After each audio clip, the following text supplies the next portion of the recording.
श्री गणेशाय नमः। श्री गुरुवे नमः। श्री सीतारामचंद्र जी की जय हो। Narayan Hari. Health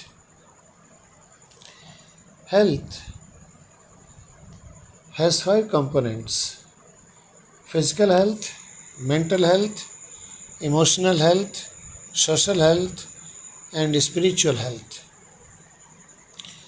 But for class 9th, let us see what does the CBSE class 9th book require you to know upon health. Introduction. Health and disease in human communities are very complex issues with many interconnected causes. We also realize that the ideas of what health and disease mean are themselves very complicated. When we ask what causes diseases and how we prevent them, we have to begin by asking what these notions mean. स्वास्थ्य और बीमारी दोनों बड़े ही मिले जुले चीज़ें हैं और उनको अच्छे से हम लोगों को समझना चाहिए. We have seen that cells are the basic units of organisms. Cells are made up of variety of chemical substances, waste proteins, carbohydrates, fats or lipids, and so on. Cell is a dynamic place. Something or the other always is happening inside them. Complex reactions and repair goes on inside cells. New cells are being made. In our organs or tissues, there are various specialized activities going on. The heart is beating, the lungs are breathing, the kidney is filtering urine, the brain is thinking. All these activities are interconnected. For example, if the kidneys are not filtering urine, poisonous substances will accumulate. Under such conditions, the brain will not be able to think properly. आप लोगों को पता है कि जैसे ईंटों से दीवार बनती है, वैसे ही सेल से, कोशिकाओं से शरीर बनता है. ये जो कोशिकाएं होती हैं, सेल्स होती हैं, इनके अंदर तरह तरह के केमिकल्स होते हैं, प्रोटीन होते हैं, कार्बोहाइड्रेट होते हैं, वसा होता है, प्रोटीन होता है, carbohydrate, lipid and so on. ये बहुत ही जागरूक स्थान है जहाँ पर हर समय कुछ न कुछ होता रहता है. बड़े बड़े कॉम्प्लेक्स रिएक्शंस होते रहते हैं, टूट फूट की मरम्मत होती रहती है, नए सेल बनते रहते हैं. कुछ जगहों पर स्पेशल काम होते रहते हैं, जैसे हृदय धड़कता है, फेफड़े सांस लेने में मदद करते हैं, किडनी खून से पेशाब के रूप में गंदगी निकालती है, दिमाग काम करता रहता है विचार करने का, और ये सब आपस में जुड़े हुए हैं. उदाहरण के लिए, अगर किडनी काम करना बंद कर दे तो दिमाग भी सुस्त हो जाता है. किडनी काम करना बंद करे या न करे, इसके यदि आपको अनुभव करना है, आप अपने मूत्र इत्यादि के वेग को रोक लीजिए और देखिए आपका दिमाग पढ़ने में लगता है या नहीं. For all these interconnected activities, energy and raw material are needed. Food is a necessity for cell and tissue functioning. Anything that prevents proper functioning of cells and tissues will lead to a lack of proper activity of the body.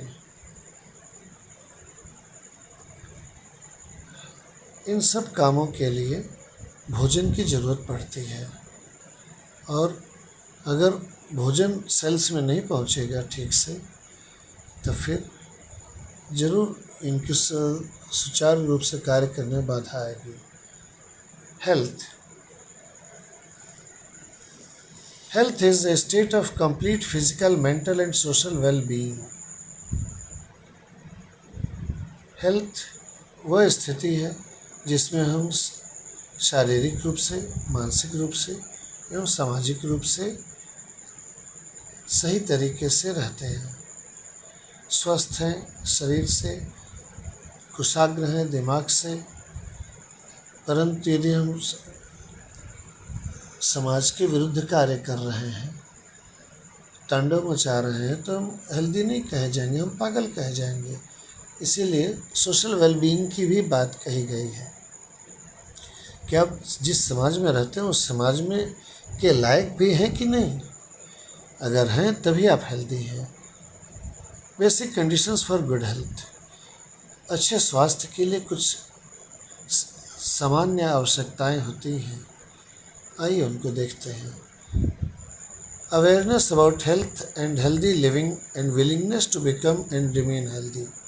सबसे बड़ी बात होती है कि हमको पता हो कि स्वास्थ्य क्या है और स्वस्थ जीवन क्या है, और उसके बाद हमारी इच्छा हो कि हम स्वस्थ बने और बने रहें, यानी उसके लिए प्रयासरत रहें कि हम स्वस्थ रहें।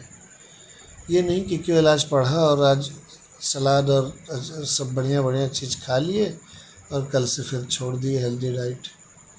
हैप्पीनेस, प्रसन्नता। There should be fear free environment, there should be no anxiety. डर होना ही नहीं चाहिए, निर्भय होकर के व्यक्ति को जीना चाहिए। वो प्रसन्न रहता है तभी वो पूर्ण रूप से हेल्दी होता है, वो तभी उसका दिमाग काम करता है और वो हेल्दी रहता है।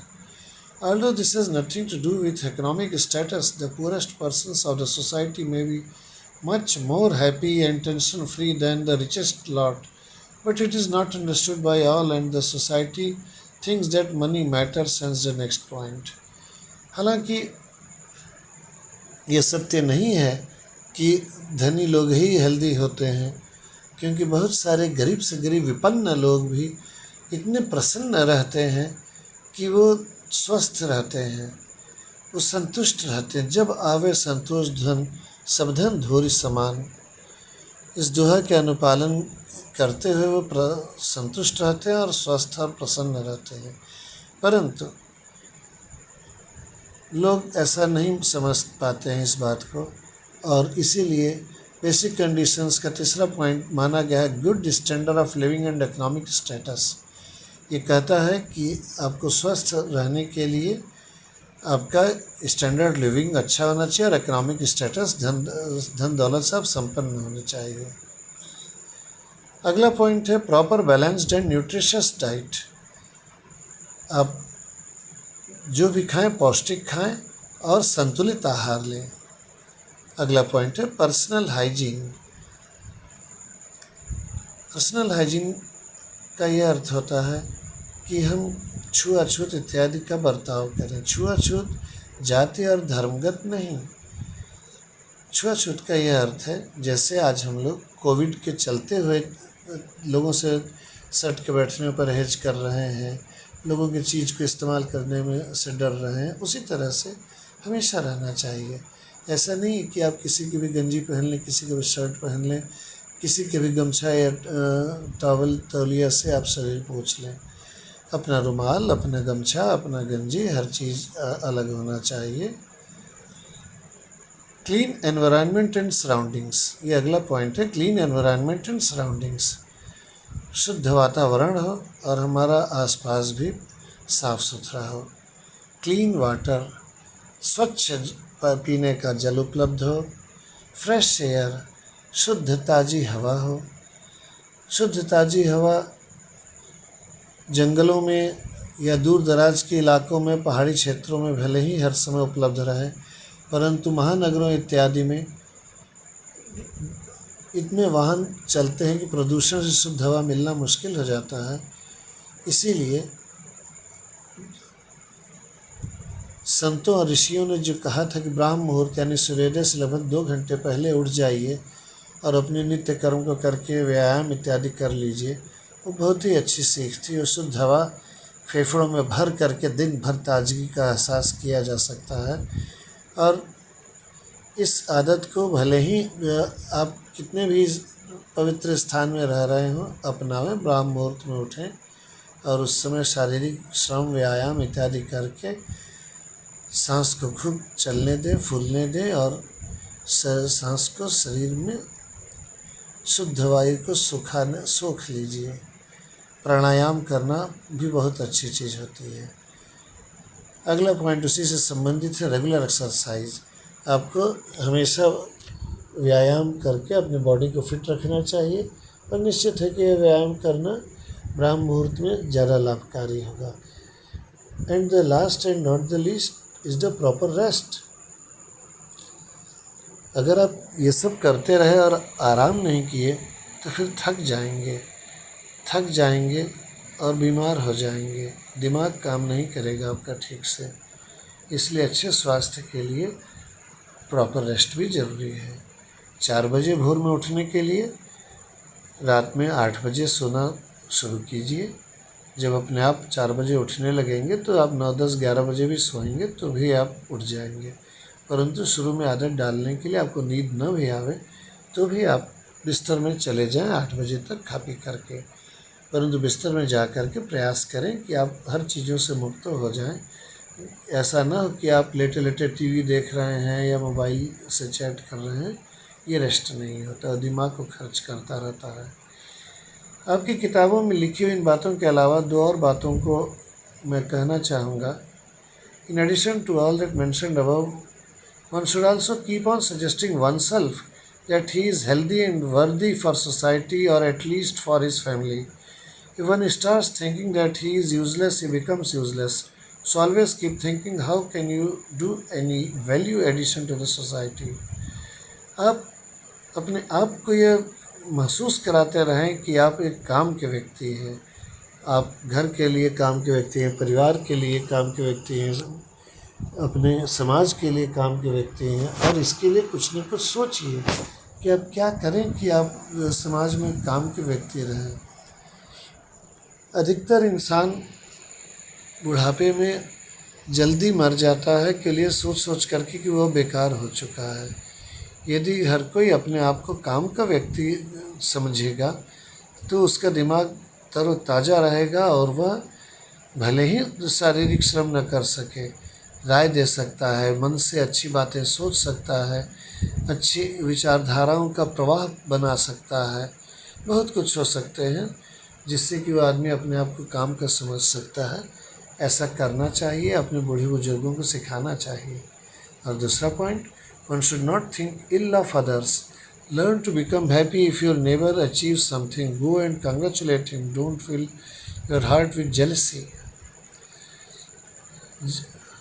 दूसरे को देख करके, दूसरे के विकास को देख करके जलन मत दिल में ले आइए, प्रसन्नता ले आइए। दूसरे के लिए बुरा मत सोचिए, सबके लिए भला सोचेंगे आपका भी भला होगा। हमारे धर्म ग्रंथों में कहा गया, सर्वे भवन्तु सुखिनः सर्वे सन्तु निरामया। अगर हम ये सोचेंगे, सभी लोग सोचने लगे कि सब लोग निरोगी हो जाएं, सब लोग सुखी हो जाएं, तो बताइए दुख रहेगा ही कहाँ। Being healthy and freeness from diseases are different. अगर आप ये सोचते हैं कि उसके अंदर बीमारी नहीं है तो वह स्वस्थ है, ऐसा जरूरी नहीं है। हेल्दी होना एक अलग चीज़ है और बीमारी से दूर रहना एक अलग चीज़ है। One is said to be having a disease when he is at dis-ease. अगर वो ईज़ में नहीं है, आराम में नहीं है, अगर उसकी चेहरा सिकुड़ रहा है, पेट ऐंठ रहा है, मरोड़ रहा है, शरीर सिकुड़ रहा है, वो ईज़ में नहीं है, सहज भाव में नहीं है, यानी उसमें डिजीज़ है। That is, he is not at ease. We will talk about it in the next topic. ये अगले विषय में इसको उठाया जाएगा, अगले वीडियो में। Not having any disease does not mean that the person is healthy. Being healthy for a dancer may be able to stretch her body in difficult poses. For a singer it may be a large lung capacity. For a commando it may be much more. If he is not able to bear extreme cold or hot, he may not be considered to be healthy enough to pass the training of commando, despite the fact he may be very healthy and very fit from rest of the society. Commando को training में बहुत कठिनाइयों का सामना करना पड़ता है। अगर वो बर्फ़ के अंदर के ठंडे पानी में अपना दिमाग का संतुलन नहीं बना पाया तो उसको सील कमांडो की खिताब नहीं मिलेगी, वो उसके लायक फिट नहीं माना जाएगा, वो हेल्दी नहीं माना जाएगा। परंतु आप जान सकते हैं कि वो दुनिया के तमाम सारे लोगों से बहुत हेल्दी होता है और उसमें कोई डिजीज़ नहीं होती है, मगर फिर भी उसको नहीं हेल्दी माना जाएगा। वैसे ही एक हारमोनियम बजाने वाले या माउथ ऑर्गन बजाने वाले को, जिसको फेफड़े से हवा ज़्यादा से ज़्यादा देने की ज़रूरत है, वो डिजीज़ फ्री होगा, कोई बीमारी नहीं होगी। परंतु अगर उसके फेफड़े में उतनी हवा नहीं हट रही है कि उसका वाद्य यंत्र कायदे से बजे, तो वह अपने कार्य के लिए हेल्दी नहीं माना जाएगा। एक नर्तकी यदि अपने हाथों और पैरों को तरह तरह से उछाल करके, फैला करके न प्रदर्शन अपना सुंदर कर सके, तो वो बिना किसी बीमारी के भी वो कहेगी कि आज मैं स्वस्थ नहीं हूँ, वो हेल्दी अपने को नहीं महसूस करेगी। इसके साथ हेल्थ की बात पूरी हो गई। आप लोग इस चीज़ पर लिखित नोट्स के लिए mandakini.org पर भी जा सकते हैं और डिजीज़ पर मेरा अगला वीडियो देखना न भूलें। जय जय श्री सीताराम।